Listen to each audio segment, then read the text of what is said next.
Confirmed, Aya and EJ Laure aalis na sa Cherry. Buding kasama. CMFT gustong i-buyout ang kontrata. Pero again, kaviyad sa subscribe notification bell para update kayo dito sa ating channel. Kumpirmado na. Ang dating usap-usapan lang ngayon, opisyal na.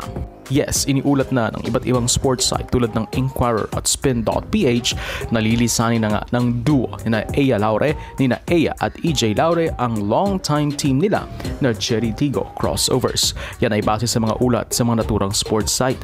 Ito na ang pagtatapos o end of an era para sa Cherry Tigo ng mga sisterhood.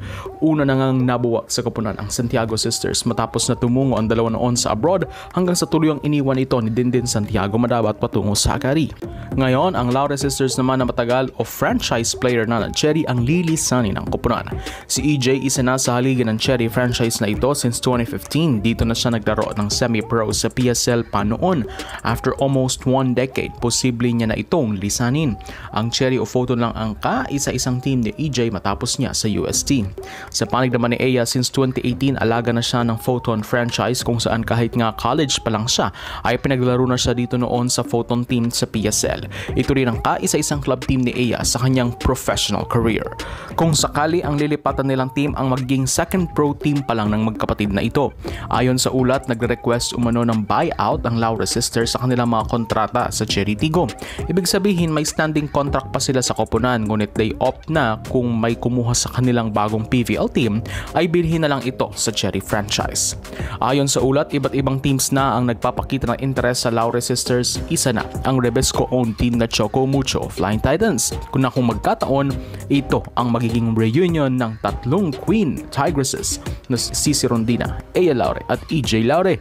Magiging mamaw ang CMFT kung matuloy ang buyout na ito. Bukod sa Flying Titans, sumulutang rin ang PLDT High Speed Hitters na isa sa mga interesado sa dalawang players na ito. Kung sakali, power rin ang PLDT dahil magbabalik na sina Savvy Davidson at magde-debut na si KKD sa team. Plus pa ang kung sakali ang dalawang prize hitters na ito, wala nang butas sa pwesto ang High Speed Hitters. Pero bukod sa kanila, napapabalita nga rin ang paglisan sa koponan ni Buding Duremdes. Although hindi naman malinaw kung kasama ba siya sa lilipatang team ng Laure Sisters dahil ayon sa ulat, mukhang interesado sa kanya ang former mentor niya sa Petron at sa FEU na sa Signal coach Shaq de los Santos na kunin ito sa HT Spikers. Makikita na sa mga post sa training ng crossovers na di na nakikita ang tatlong players na ito, kaya naman mas umaalab ang espekulasyon na tuloy nga ang paglisan nila sa team.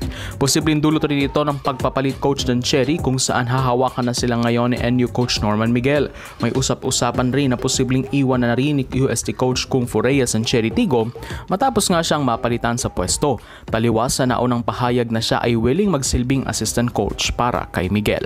Well, mag-aantay na lang tayo ng opisyal na kumpirmasyon sa mga personalidad na ito kung saan ang kanilang susunod na direksyon.